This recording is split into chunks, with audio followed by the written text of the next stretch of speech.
Yo, what's going on, Dragon Ballers? Welcome back to another Top Cut breakdown video. In today's video, I want to go over the results of the Australian National Tournament, one of the few national events that actually did include Set 19 Fighters Ambition. As we move into this new format, it was pretty much jump started by national season, so it's going to be very interesting to see where things go from here to March, where they'll have the World Tournament and the recently announced LCQ, where I think 256 players, I think is the cap, are going to be able to battle it out for a first place spot with the potential to be that 8th player in World. So this is a very important format to go over. Sorry if I still sound a bit nasally. If you guys saw my community post, I didn't upload on Friday because I got a little bit sick. But yeah, I'm still recovering, feeling a little bit better though, and I did want to get this video out to you guys covering the Australian National Tournament. So that being said, if you guys are new here, make sure to subscribe, hit that bell so you never miss a video. Let's jump right on in. I have the information here for the Australian National Tournament, but first, real quick, I will just go over some other nationals that I know the winners of. I don't know the full top 16 breakdown or anything, which is why I'm not covering them fully in this video. What's been reported to me is the Latin American National Tournament was a webcam tournament, and Crimson Goku went on to win that one. And then for the Asian national event was another webcam, I believe, and that one was won by Red Sin Shenron. So with those out of the way, let's get into the DBS Australian National Tournament. We have 7 Crimson Goku in this top 16. Now, it's important to go over the format here because it's a bit different. This is actually going to resemble the Philadelphia Regional from like 6 months ago, if you guys remember me covering that. So this is about 116 players, and it was best of 1 Swiss plus. What does that mean? So Swiss was played in best of 1 rounds, no side decking. I'm not sure if it was pre-side, to be completely honest with you, but Swiss plus, what that means is because it is best of 1, there's a lot more variance in the tournament, right? You could always have a bad opening hand or play against a bad matchup, and you don't really have the opportunity to play a full match and try to win that game with those poor circumstances. So what Swiss plus is, there's always a set number of rounds that should be played in a tournament per number of players, and Swiss plus basically adds 2 rounds to that. So it's a measure that's taken that's meant to counteract bad variance. So normally in a top 16, 116 players, you typically have to go like X2. You have to win all your rounds except for 2. You're afforded 2 losses if you want to make that top 16. But in a Swiss plus where you have more rounds, you're actually able to lose typically 1 more round. So a lot of X3s will make it into top 16. The final player might not even be completely truly undefeated. That's just the nature of Swiss plus, but it is a good system because it allows tournament to be a bit shorter, which would have been kind of nice at American Nationals. Although best of 3 is definitely going to be the highest integrity type of tournament in terms of competitive integrity, because again, you're playing out the full matches, and that is obviously going to be a bit more showcase of player skill. But for a system that doesn't necessarily want to go as long, best of 1 Swiss plus is a very good system to use. Hope I explained that well enough. But best of 3 was used for top 16. Now let's get into the top 16 breakdown. Again, we have 7 Crimson. This deck is making a blue wave after the results of the American National Tournament. People obviously know the deck. The cat's out of the bag. And yeah, this leader is here to make a statement. We'll talk some more about that as we go through some of the players' lists. I do have the list here. I will drop the link down in the description. It is a Facebook group link, so you may need a Facebook account to view it. But yeah, I'll drop that down in the description. We'll go over a few lists in today's video. Then for second place, we have Green Cooler. And if you guys watched that finals, it was a bit of a nail biter. It seems that Green Cooler, or at least this player, has a very good understanding of the Crimson matchup. I would have been scared sitting across from him, and he was actually able to beat 2 of my teammates in this event, which we will go over. But then rounding it out, we have 2 Red Sin, and then we have the rest singleton one-off decks. So we have 1 SS4 Gogeta. So just talking about red real quick in general, there's also a Vegito in there, but I don't really consider that a red deck, more of like a rainbow deck, even though it's got a red leader.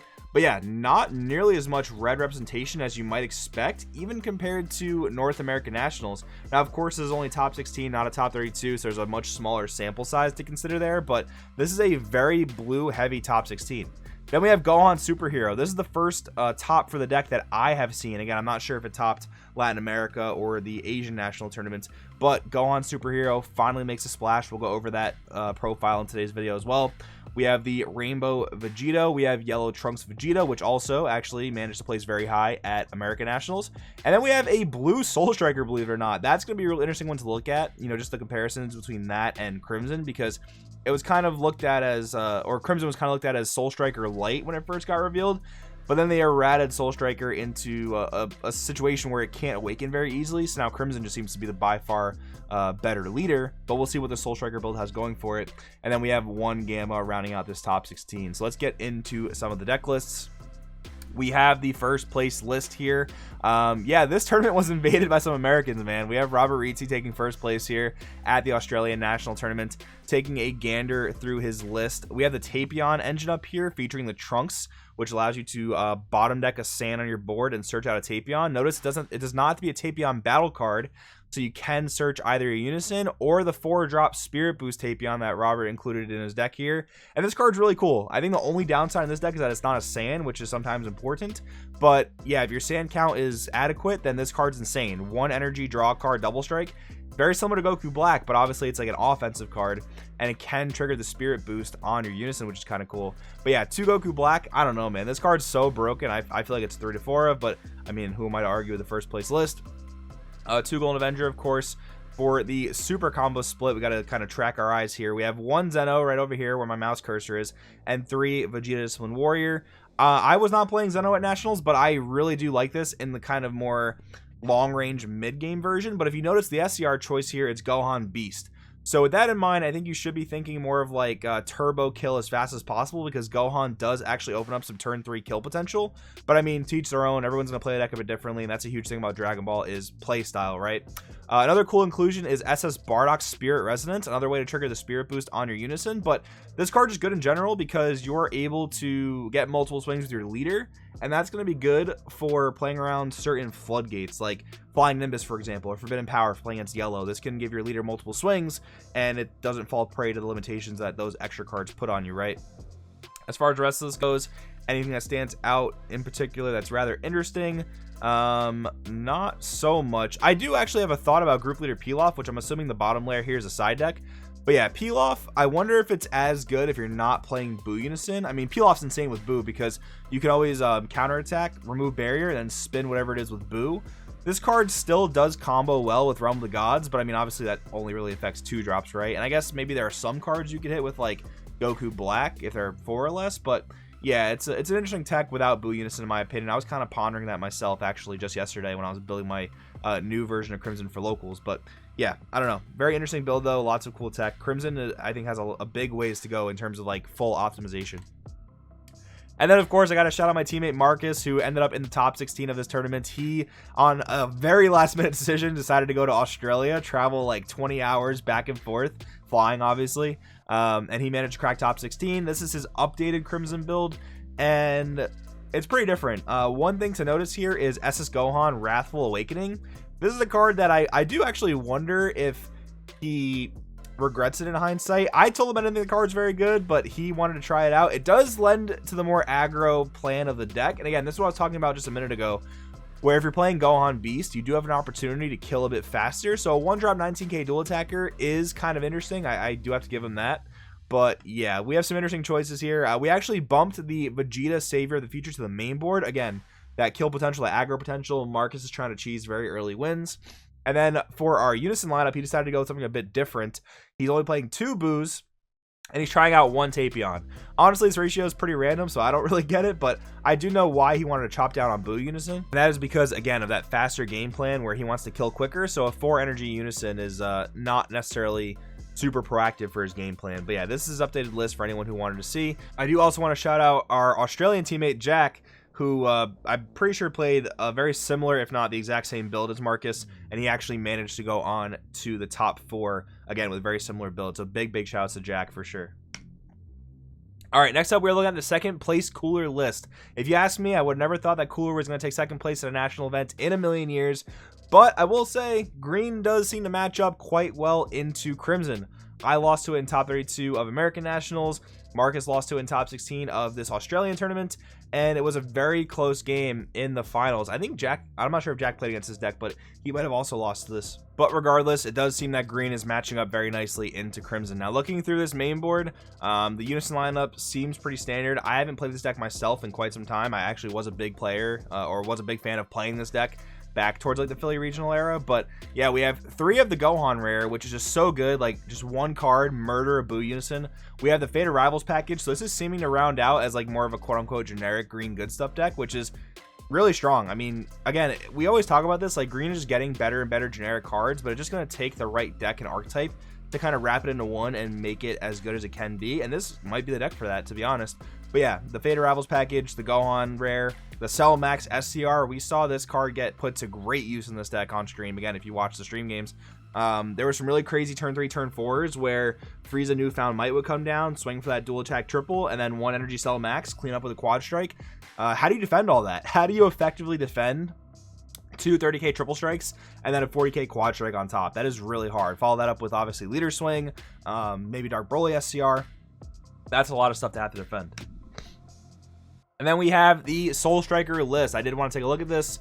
Right off the rip, it seems to be a bit more of a long game deck, but I'm assuming the top row there, the top 2 rows there are side deck. So going down to the main board, we've got the Kaioken SCR, we've got Hirudegarn in the main board, so we're ramping a bit in this build. Looking through it again kind of quickly, this does seem to be very on par with what Crimson is looking to do in the main board, or at least the more like defensive versions of Crimson that I feel like the super players were on. Like, this is very similar to what I felt like the super players were using. But yeah, I do wonder, you know, why Soul Striker over Crimson. My guess would be untapping 2 instead of untapping 1. That is obviously strong, but you have to factor in the downside of like not being able to awaken as easily. But I will say in this format, like, there aren't really decks that aren't attacking, right? So awakening shouldn't be too much of a problem. But I will say, from my personal experience, awakening with Crimson whenever you want is really nice. But if this player is watching this video, just feel free to comment down below, you know, your thoughts on like why Soul Striker versus Crimson. I'm sure a lot of people, myself included, would be very interested to learn more about that. And then we have the blue Gohan aggro deck. This is going to be very interesting to take a look at. So from top to bottom, we have the sideboard, 4 Decisive Strike. That's quite a lot, but this deck can play Z battle cards effectively, so that makes sense. 4 Protector of the People, 4 Shin, and 3 Koitsukai. Very clean sideboard. That kind of just is appealing to the eyes. But going into the main board, for our combo power, we have 4 super combos. We have 4 Guardian of Space-Time Black Kais, and we have 4 Shu'd Huluja power. These hits are going to hurt. We have 4 the Gohan Floodgate. We have 4 Vegeta Savior of the Future. 4 Goku Black. Like, this deck is just very clean. The ratios make a lot of sense. What's really cool too is Tag Team Trunks. This card has been such a cool card over the history of the game, but such a hard card to actually utilize, because getting rid of the card in your hand does feel neg more often than not, and trying to make a 15k crit or double crit like connect can be difficult. But in this deck, you can, you know, warp the card from your hand no problem, combo a bunch on it, and then just redraw 3. So that actually is a really cool interaction with this deck. And yeah, I mean, I think this is definitely what we would qualify as like a glass cannon aggro deck. It can hit really hard early, but I think it has a problem kind of defending itself. But still, I mean, I would definitely want to be prepared for this matchup if I were to, you know, sit across from it. And then we have John Argos with Vegito. Shouts out to him because I heard he wanted me to shout him out. But anyways, yeah, Vegito, I like the deck quite a bit. There's some interesting stuff in this deck for sure. We have the 2-drop Goku counterattack. I'm not sure what the other text on it is. I think it summons a vanilla from the deck or something. I wonder if that was more just for the Goku count or if that was actually useful as a counterattack. I do wonder. The rest of it, though, the 1-drop's definitely a standard lineup. 2 Hyper Rush, I like that. 5 of the Barrier 5-drop, or 4 of it, I should say. 3 Omega Shenron. Definitely seems like a high number, but I mean, it's very good in the red mirror. So if you're anticipating playing a lot of red, the card's really good in the main board. And then we have the really interesting super combo choice, Vegeta Proud Warrior. This is a red-green super combo that when comboed at any life total, by the way, you can play a Cyberman token, which becomes a blocker. It also combos for 5k. So this is essentially a 15k super combo, sort of like Red Yellow Beerus, but it doesn't, you know, draw a new card. That's one downside to it. It is a Vegeta, which does give it all colors. I wonder in which ways that's relevant for this deck. It is highly searchable because you have Goku at the ready, which looks at the top 5, adds a red Saiyan 4 or less. Yeah, this super combo choice is definitely super interesting. I wonder if it was helpful in the Sin matchup. Seems like it probably would be. But yeah, I definitely, again, John, if you're watching this, feel free to drop a comment. Let us know more about the Vegeta super combo choice. And then we are going to wrap it up talking about Yellow Trunks Vegeta, a deck that also managed top North American Nationals and plays very highly, I might add. But yeah, this deck, super, super good. It definitely just leans heavily into the Slug engine, which is really good in the red matchups right now. Slug against Crimson is kind of weird in my opinion. The reason I say that is it's not very good early, and I learned this by testing, you know, yellow decks that I was playing against my teammates playing Crimson. It's not good against them early because, you know, they have Smoke Dragon, right? They can just easily remove it, no problem. But Slug is actually really good against Crimson at pivotal points where you're pushing for big damage, because they can't really remove it during, you know, the yellow player's turn. So if you can establish it for 2 energy, you know, play a 1-drop, play a 3-drop, then swing with it, you're gonna turn off a lot of their stuff. You're gonna turn off their super combos. You're gonna turn off their Beerus Destroys, at least, you know, from drawing cards, and you're gonna turn off their Unbreakable Gokus, and that's gonna hinder their defense quite a bit. It is very annoying to deal with as a Crimson player when Slug is dropped at the right time. So if you're looking to play yellow going forward, definitely consider that. And I will say, just as like we wrap up with, you know, what the meta might look like going forward, with Crimson being so dominant, yes, I do think currently it is the best deck from like the known quantities of decks, but it's not unbeatable by any means. Like every red matchup we go into, it definitely is a grind, definitely is a struggle. A good Sin player can beat a Crimson player, even going second. It often comes down to player skill and a little bit of like luck of the draw and whatnot. But that being said, I mean, a good yellow player can also beat a Crimson deck, and it seems like green, like I don't have that much experience with green, but it does seem like green can pair nicely into Crimson too. So is Crimson the best deck in the format solved? I'm not necessarily convinced. I do think that if red is getting pushed out a bit by Crimson, which does have a great red matchup, I think that opens the door for a lot of yellow and green strategies, and this might be the first time we see a non-Cell Surge like D-Gen hand control green deck possibly rise up if it does match up quite well into Crimson. But there's obviously more testing and more figuring out to be done before we can make that kind of statement. But yeah, guys, hope you guys enjoyed the video. I know my voice is quite a bit different because, again, recovering from a little bit of a cold. But anyways, let me know in the comments below what you think. Thanks for watching, and I'll see you guys in the next one.